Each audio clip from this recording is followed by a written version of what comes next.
It is Locked On Jazz for the 29th of November. The same margin that was on our side is now costing the Jazz games. Spreading the wings was a good thing. Now, it's the same thing that's causing the problems. Lots of good signs, but clutch play continues to be a problem. Trickle-down effect is real, and we'll run around the league with some interesting things that are going on. It's all coming up on today's edition of Locked On Jazz. Pow. You are Locked On Jazz, your daily podcast on the Utah Jazz. Part of the Locked On Podcast Network, your team every day. How are you? I'm David Locke, radio voice of the Utah Jazz, Jazz NBA insider. This is Locked On Jazz, your daily podcast on the Utah Jazz, giving you insight, expertise, geeky numbers, and hopefully making it way better to be a Jazz fan each and every day. Thanks so much for making Locked On Jazz your first listen every day. We are available Monday through Friday right here, plus postcasts every game with Ron Boom. So please follow on whatever podcast app you listen to. We are free on all podcasting apps and available on YouTube for you. You can subscribe there, hit the little bell button, participate in the chat room as well. All right, really what's going on with the Utah Jazz is the exact same thing that was leading to wins is now leading to losses. The exact same thing. In other words, the margin between a win and a loss in this league this year is super slim. Jazz, I think, were a 2-point favorite last night. Every night in and night out, there's a very slim level that's determining who wins and who loses. Boston, I think, might be better than everybody else. Their offense is way better than the rest of the league right now. And so maybe they're better than everyone else. But really, other than that, and maybe, there's a team that's way worse than everybody else. My instinct would be that it's probably Houston at this point, or San Antonio. The way San Antonio's playing, Houston's playing a little bit better. But generally, if you look at the top, take out the top 2 or 3 teams in the league. And frankly, I have, Phoenix is almost +7, but, that you would take them out. And you take out the bottom 2 or 3 teams in the league. So Charlotte, Detroit, who just beat us, and San Antonio, the margin's almost none. And even on those guys, the margins, you get them into the game and the margin's not that big. So when the margin's not that big, now you're into these little tiny things here and there that are the difference between winning and losing. And those things, the Jazz, earlier this year, were doing right. They were grabbing the extra offensive rebound. They were forcing the extra turnover. They were making the clutch shots.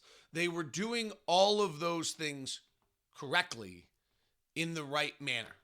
And right now, quite honestly, they're not. Last night, it was a sequence of 3 straight turnovers that, in my opinion, swung the game.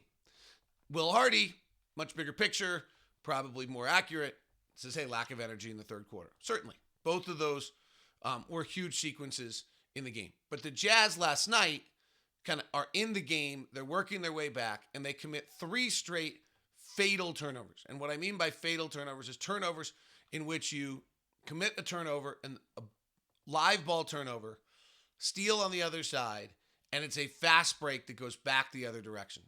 And it's just easy points.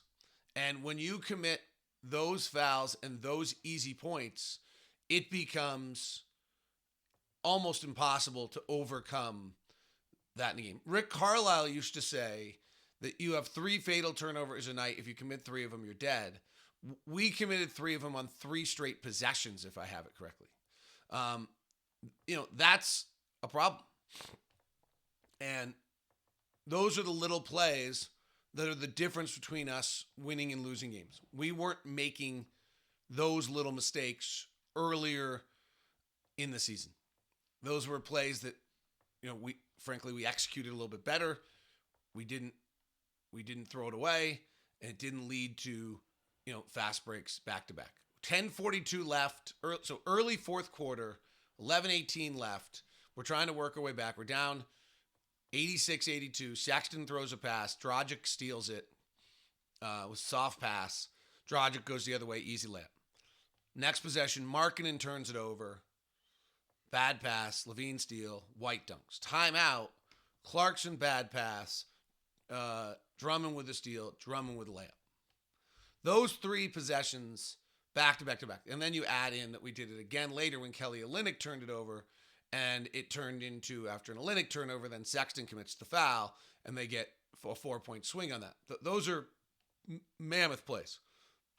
And they get, just add insult to injury, they get the 4th point on that sequence by DeMar DeRozan offensive rebound, and then he scores, right? So we don't clear the glass, which has been a bugaboo also. And at that time, it was 104-100 when Olynyk spins, spacing's not great, there's another guy there, and they steal it. Those 2 sequences were within 4 both times. That's the game. Will's right, the third quarter wasn't particularly good, but in my opinion, that's the game. Those are the little margins, little thin margins we weren't doing. We were doing better beforehand. They're kind of the same thing, right? What's interesting about this is what I think is the same things that were the positives earlier right now are coming back to bite a little bit as the negatives. And so what I mean by that is one of the reasons why this team, I think, had such a soul and so engaged, and still does, frankly. They played pretty hard. They were in the game. They're not getting blown out. Like, they still have all of these really positive characteristics they've had all season long, despite losing 5 in a row. I think they have those characteristics because they have this little chip on their shoulder. When Will Hardy says they have heart, I also think every single player on this roster is getting to spread his wings. In other words, when the Clippers come to town now, Kawhi and Paul George are not playing tonight, and they're on a back-to-back, so it seems unlikely they're going to play against us. And so then everyone on that team gets to spread their wings again. But if you're playing for the Lakers, you're not spreading your wings. You're playing in whatever role they have for you to match LeBron and AD. And if you're playing on a bunch of teams that are really loaded, you don't get to expand your game as far as you might like to. Every single one of our guys on our roster right now is getting to spread their wings and expand their game to kind of the max level that they possibly have. That's what's caused this engagement. That's what's caused this team to have its personality. This is what's caused this team to have a soul. That's what's caused this team to have heart. It's also what's causing this team to make mistakes, right? You're pushing Colin Sexton with his wings all the way spread to run a team right now. You're pushing Lauri Markkanen with his wings all the way spread to be a number 1 guy. You're pushing Kelly Olynyk to be, play 30 minutes a night, which he's never done for an entire season, and the most you possibly can. And you're asking Jordan Clarkson to have 9 assists last night. So all of our guys are being asked to do a little bit more than they've ever been asked to do, which is a huge positive. But it also, in this circumstance, is I think we're kind of coming back to get the Jazz in some of these games. Now, we've also talked a lot in this program over the years about the rightful order of the basketball universe, and I'm not sure this team has. Best teams have rightful order for basketball universe, like Boston, Jason Tatum, and then Jaylen Brown, and then probably Marcus Smart. And then, everyone kind of understands exactly what the pecking order is, and your wings fit into that spot. And that's the rightful order of the basketball universe. Like, I think the Clippers have no rightful order of the basketball universe because nobody ever plays. So it's very, very difficult for them. And I think Denver's worth watching right now. I think, their rightful order of the basketball universe is really clear, and you're just waiting for everyone to get ready, and they're knocking on the door as the number 1 seed in the West while Jamal Murray begins to get ready. Like last night, Jamal Murray busted out with 31, and they're still trying to figure out where Michael Porter Jr. works, but everyone knows that that's Jokic's world. And Aaron Gordon kind of compliments off that, and et cetera, et cetera. So anyway, I think, those are those things that rightful order of the basketball universe is coming back. The same thing to kind of bite us a little bit. Now, there was a bunch of ton of really cool things last night. Like, and that's kind of consistent also to who the Jazz have been is the 3-point shooting last night was fabulous. The fact that the Jazz are just getting off that many 3-point shots on a nightly basis, that was how you were going to win last night. You were going to hit 19 threes and they were going to hit 6. And the Jazz actually did that. They then, lost the free throw line by 16 points to negate some of that, and then gave up a few extra offensive rebounds, 13-9, and then the live ball turnovers, though, Jazz turned it over 14 times, which isn't terrible. The live ball turnovers are not great. They gave up, I think, 6 live ball turnovers, and we've talked about 4 of them. We just happened to do it in bunches. And I think they were, plus about 5 or 6 on the turnover, so they just whittled away. But that's how you were going to win last night. And that 3-point shooting's great. I mean, to have 3 guys with double-digit threes is pretty fantastic. The other one I would say is I thought that was the best game I've seen Colin Sexton play. His 6 assists were really good. These aren't complicated reads, but he was making the right reads. Like, he was bringing the defender to him and hitting the corner 3 guy. Like, I think we saw a lot of growth in that regard from Colin last night in the way he's playing. I think he was +5, and I'm not sure anybody else was positive other than Doak on the roster last night. So I thought, we're seeing, as the wings are spread, right, we're seeing the positive and the negatives. Colin last night was as solid in a lot of the things he did. Probably made a mistake or two, certainly, that were costly because he's not perfect yet, and nor will he ever be. The game is imperfect, but he's improved in a decent amount from where he was. We'll talk some more about that. Clutch play is a huge problem, and then the trickle down effect of no Mike Conley is certainly pretty massive as well. So we'll touch on both those things as we continue here today on Locked On Jazz. It's a Tuesday edition of Locked On Jazz. It is brought to you by my good friends over at Murdoch Hyundai, located at 4646 South State Street, also located in Logan and in Linden. The Hyundai lineup of cars, just outstanding, great in this weather. The Palisade is the King Poobah, King Daddy of all the SUVs. It's just gorgeous, totally fabulous. And then on the bottom end of that, size-wise, is the Kona, the smaller, zippy one. Think about the Subaru, kind of similar, very similar to the Subaru Crosstrek. And in the middle are the Tucson and the Santa Fe. We own 2 of the Santa Fe's. It's the great SUV you can get. The Murdochs have been in Utah for over 80 years. They've got the Utah culture. They understand who we are, what we're all about, and they maintain that in how they deal with all their customers. That's why they have the no regrets policy. Go check it out for yourself. When I did the research, to me, Hyundai gave you more bells, more whistles for less dollars, and that's why we've bought 3 of them now since we've been involved with Murdoch Hyundai, and you can check it out yourself. If you're going to stop by, let's make sure we get you the Locked On VIP treatment at any of the locations in Logan, Linden, or in Murray. Email me first at dlock09@gmail.com. Today's show also brought to you by Turo. Turo is the largest ride-sharing app out there. Turo, kind of cool. Whatever it is you might need, instead of one of those boring rental cars, you can go find your drive at Turo.com, Turo.com. With Turo, you can book any car you want, whether you want it from a community of local hosts. You can get a huge selection of U.S., U.K., Canada, and Australia. Book a spacious SUV or minivan for a family road trip. Get a classic or luxury car for a special event or birthday. Find the affordable economy car that you need on a budget just to get from A to B. Test drive a new electric car. Whatever it might be, the Turo hosts have the answer for you, and many of them can deliver the car right to you. Every trip is backed by liability insurance. Terms, conditions, and exclusions do apply. Forget the boring rental cars and find your drive at Turo, Turo.com. That's Turo.com. Thanks so much for making Locked On Jazz your first listen of the day. For your second listen today, please check out Locked On Sports Today. All right, the obvious one that's going on is clutch play without Mike Conley. So if we go before Mike Conley got hurt, in the clutch, the Jazz were 8-3 in 11 games. Their offensive rating was 125. Their defensive rating was a 107. They were a plus 17.5. Their turnover rate, we'll just look at some of these specifics. The turnover rate was 11%. Don't worry, you don't have to remember these now. I will have them for you here in a second. The effective field goal percentage was 54. Nothing totally incredible about that. That's right about league average.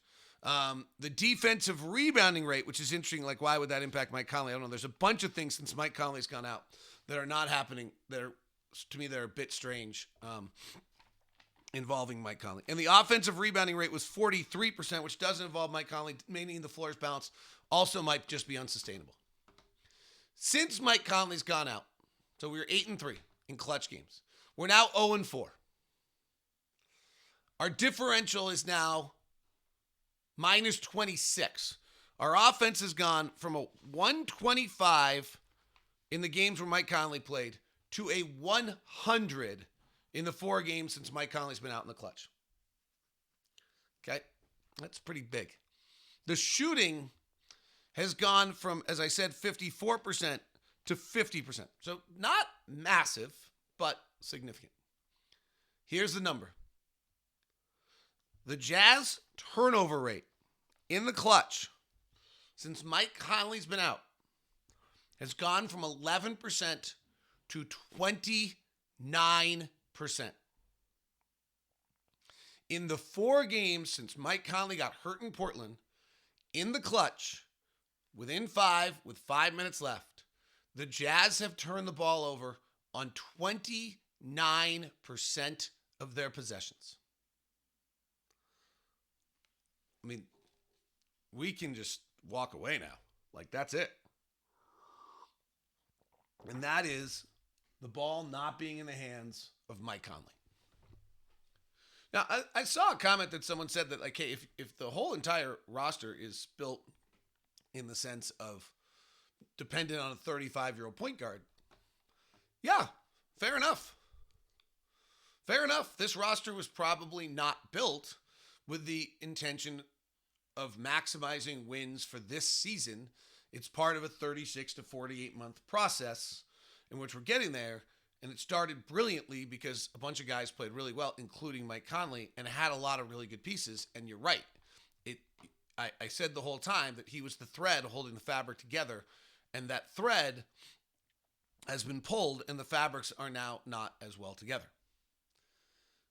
On the rebounding rate, super interesting. Our late game offensive rebounding rate, which was 43% with Mike Conley, is 43% without Mike Conley. Absolutely no different. The crazy one, and this could be who we played, teams figured it out, not as balanced. Who knows? Our defensive rebounding rate, since Mike Conley has not played in the clutch, and Mike does actually every now and then go get a big rebound. In the last 4 games in the clutch, our defensive rebounding rate, the percentage of available defensive rebounds that we got is 46%. So here's what's crazy about that. That's not like absolutely. Now, I've just run it over the last 5 games because most of these teams only played 1 or 2. Here's what's crazy. In the last 5 games, and this includes a bunch of teams that have only had 1 or 2 clutch games. Detroit's actually had a few in this. That rate is 26 in the league. Minnesota, the Lakers, and the Spurs are worse. So we're garnering 47% of our defensive rebounds in the last 4 games in the clutch. We were at 69%. So that's part 2 is when you can't clear the glass, so over half the time we're not clearing the glass, then you can't get out and run the other direction. And then you're in the half court, and then you're probably more likely to turn it over. So these are a little bit cyclical on each other. The defensive rating has gone from a 107 to a 126 in the clutch. Probably largely related to that defensive rebounding number and largely related to that turnover number, depending on how many of those turnovers are live ball. Right? How many of those are live ball turnovers in that circumstance? Because that's going to tell you how often the opponent is getting a ball, taking it the other way, and scoring. So if you look at, I'm trying to do it right now because I wasn't planning on it, just kind of brought that up. If you look at the last 5 games in the clutch, opponent steals seem to be about one a game. The Jazz in those 4 games have given up, I think, 4 steals. So it isn't like we're committing 2 live ball turnovers per. Now, if you go run the dates on the prior section that we were talking about, I'm sure that our numbers are not the same there, right? Our turnover rate was 11%. Our turnover rate is now at 29%. It's a big difference. And frankly, in the final 5 minutes, when there's probably 10 possessions on each side, if you're giving one of them away and it's a fast break the other way, that's detrimental. So that's where we're just blatantly, the loss of Mike Conley is really, really significant in those moments. Just to wrap that up again, the key numbers, the turnover rate in the clutch, since Mike Conley's gotten hurt, has gone from 11% to 29%. The defensive rebounding rate has gone from 69% to 47%. The shooting actually is not that much worse. Our overall defensive rating has gone from a 107 to a 126. And our overall offensive rating has gone from a 125 to a 100. That's the difference between winning and losing. The other one that is just happening here, and I think they're both playing pretty hard and playing pretty well, is if you look at Nickeil Alexander-Walker and you look at Talen Horton-Tucker, they're getting a bunch of time. Nickeil didn't play one game, but in the 4 games since Mike's been 4 of the 5 games since Mike's been out, Nickeil's averaging 17 minutes a game. He's done a lot of great things. He was even last night in the plus minus. He had 3 assists. He had 6 assists in the Golden State game. He's done a great job. He has one significant weakness in his career, and that is he has not been able to put the ball in the basket with any efficiency. In his 4 games, he's shooting 38% from the field and 33% from 3. He's really talented. There's like a lot of pieces of him that are super exciting. His length, his ability to get defensive deflections, his ability to play multiple guard spots. There's a lot of great things. But he still, in 4 games, is shooting 38% from the field and 33% from 3 and playing 17 minutes. Those are hard numbers to have 17 minutes of your rotation. Talen Horton-Tucker, who's had, just a terrific year of growth and really a lot of the same things. Great length, defensive prowess, doing his best to run the team. In the 5 games since Mike Conley's been out, he's got the same problem. He's done a lot of things great, super good energy, great defensive length, great physical size, defensive versatility, offensive versatility. He's had a hard time putting the ball in the basket with any efficiency. He's playing 15 minutes a night, shooting 37% from the field and 33% from 3. So Nickeil Alexander-Walker and Talen Horton-Tucker's role is spread their wings even more without Mike Conley. Both of them are getting 15 minutes a night. That's 30 minutes of our rotation is at 37% and 33% from 3. That's kind of, they're both shooting the exact same thing. That's hard.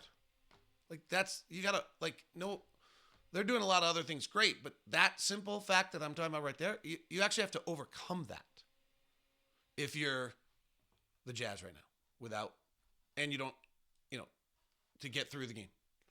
So these are the areas where the margin that was on our side in the fact that the margins are so thin was a good thing right now has cost us 5 straight games. And that's too bad.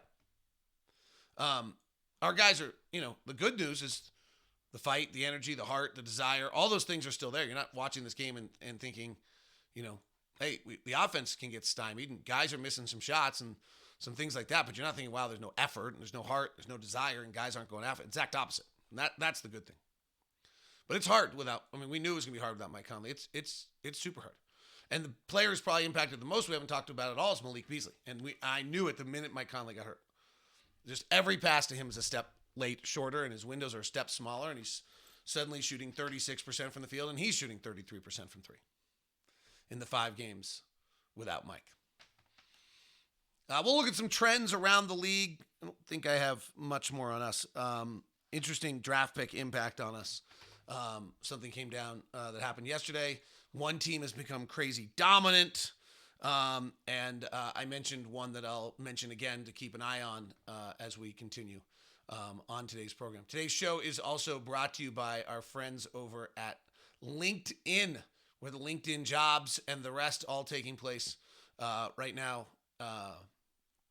My overlay is not working for some reason. Oh, there it is. There's my overlay. These are inside things. You can post your job for free at LinkedIn.com/locked-on right now. And in this day and age where time is of the essence, that's why you want to go to LinkedIn. LinkedIn helps find the right people for your team faster and for free. You just add your job, the purple hashtag hiring frame in your LinkedIn profile to spread the word that you're hiring. Simple tools like screening questions make it easy to focus on candidates with just the right skills, experience, so you can quickly prioritize who you'd like to interview and hire. It's why small businesses rate LinkedIn Jobs #1 in delivering quality hires versus leading competitors. LinkedIn Jobs helps you find the qualified candidate you want to talk to faster. So post your job for free at linkedin.com/lockedonnba. That's linkedin.com/lockedonnba to post your job for free. Terms and conditions do apply. The Thank you very much for making Locked On Jazz your first listen. Locked On Sports today. Also, Game to Game today. It's a Game to Game day. I'll be listening to that. My favorite. That's on Locked On NBA, by the way. I'll put a link up for you here. So, a few things in the league right now. Karl Anthony Towns went down last night. My first reaction, if I'm being totally honest, is that that'll be good for Minnesota. They're a mess. They are playing soullessly. They seem to have too many players on the floor. It looked to me like watching them that D'Angelo Russell and Rudy Gobert were starting to figure each other out. They allowed an offensive rating by Washington last night of 139.9, which is crazy. 139.2, crazy, absolutely crazy, bonkers, bad by Minnesota. And my instinct was, you know what, if you take Cat off the floor, as weird as that sounds, as great as he is offensively, this will be good for them. Because now you just play D'Angelo Russell and Anthony Edwards off of Rudy Gobert for a while, force them to all figure it out and get along, and you'll be all right. Here's what's crazy about that. So I then also figured I could have some data to back that up for you. And we care about this. We have Minnesota's draft pick. This is important to us. Like, Minnesota losing is actually something we should be rooting for on a nightly basis. And the fact that Minnesota is a game below 500 is a pretty unexpected twist on the Rudy Gobert trade right now. So I still fundamentally believe what I just said. However, I looked up Anthony Edwards, D'Angelo Russell, Rudy Gobert all on the floor together at the same time without Karl Anthony Towns. And the offense is in the 0 percentile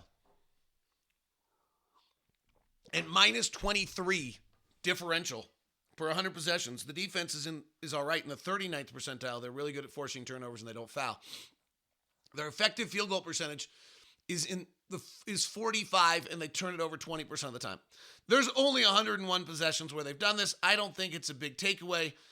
They played a bunch of them with Naz Reid, with Rudy Gobert, and I don't think that's the greatest idea I've ever heard. Their obsession with playing two bigs is kind of weird. So I think if you start to get into, D'Angelo Russell, Anthony Edwards, Jalen McDaniels, Taurean Prince, Rudy Gobert is your starting lineup. Jalen Noel, who I think is really good, with Anthony Edwards, Jaden McDaniels, and Rudy Gobert. I think you really are really good, and that group has played 4 possessions together all year. So we'll see. I don't think there's enough data on it, but I wanted to show you that there was, oh, wow, not only did I not have data, it swung the other direction. I've done a bunch of research on when players from ACLs come back and look good. And the answer is that usually is that they have to stop play. In other words, the All-Star break or the end of the season. And it doesn't really matter when they come back. It is worth keeping an eye on Jamal Murray. He had such a lengthy break of time. But there are some signs that he might be swinging it back around. And what's interesting is he didn't play some games in the middle there. He took some games off.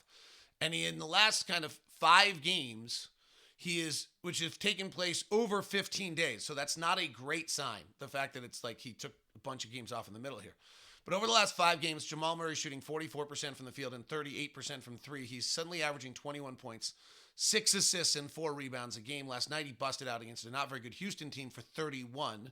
The night before against the Clippers, he had 21 and had 9 assists. In a game off in between that, he did have 8 assists. Did not play particularly well against Detroit in a loss. So it's worth keeping an eye on because here's what's going on that has me intrigued here. Denver, with Michael Porter Jr. barely playing in and out of the lineup all the time, and Nikola Jokic just carrying the load, and Jamal Murray not being right, is 13-7. Their differential is 11th best in the league, so there's no reason to believe that they're that good. My theory here is that they've snuck out a bunch of wins that they didn't deserve or that they shouldn't get because Nikola wins close games. They're a game out of number 1 in the West, and if they're about to get right, they could actually win the West. The other one last night I wanted to jump on is Washington had an offensive rating of 139.2 last night, which is bonkers. Denver had an offensive rating of 132, which is bonkers. Neither of them had the best offensive rating of the night. The Boston Celtics had an offensive rating of 140, which I believe is the single best offensive rating of any team in any game all season long. Boston has the best offense as of right now in the history of the NBA. Their offensive rating is a 122.4. Not only is that the highest offensive rating ever in the history of the NBA, which it makes some sense because the offenses are exploding. What I have not researched but is worth looking into, they are 5 points better than the second best offense in the NBA, according to Cleaning the Glass, which is Denver at 117.5. They are nearly 10 points better than the league average. Those are the numbers that actually probably matter rather than the best offense ever in the history of the game, because the league offense is up and they're the best offensive team, so that's somewhat intuitive. I don't know how long this lasts, but here's the difference. Last year, the Utah Jazz had the best offense in the NBA. They were 5.3 points better than the league average. 5.3. Boston's almost 10. The year before that, the Brooklyn Nets had the best offense, which was one of the greatest offenses in the history of the NBA at 119.4. They were 6 points better than the number two, than the league average. 6. The year before that, the best offense in the NBA was the Dallas Mavericks. They were 6 points above the league average. What we have going on with Boston right now is they are nearly 10 points better than the league average. Now, on one level, you could say that's really probably not sustainable. But if you go back through the years, the number by which a team is the best in the league is 6. 18-19, Golden State 6 points better than the league average. Boston is currently at 10. So not only is Boston maybe the best offensive team ever in the history of the NBA, they're at actually 9.5, let me just be exact. But they are, in comparative to league average, which is the relative number, maybe the best offense in the history of the NBA. Pretty wild. It is Locked on Jazz. Back with you tomorrow. Wednesday edition, we'll get ready for the Clippers. We'll probably look at league trends. I'll probably rewatch some Jazz games, done some late game finishing, all sorts of fun stuff. So thanks very much for tuning in. Appreciate you. Appreciate you being a part of Locked on Jazz, your daily podcast on the Utah Jazz. Now go make Locked on Sports Today your second listen. Have a great one.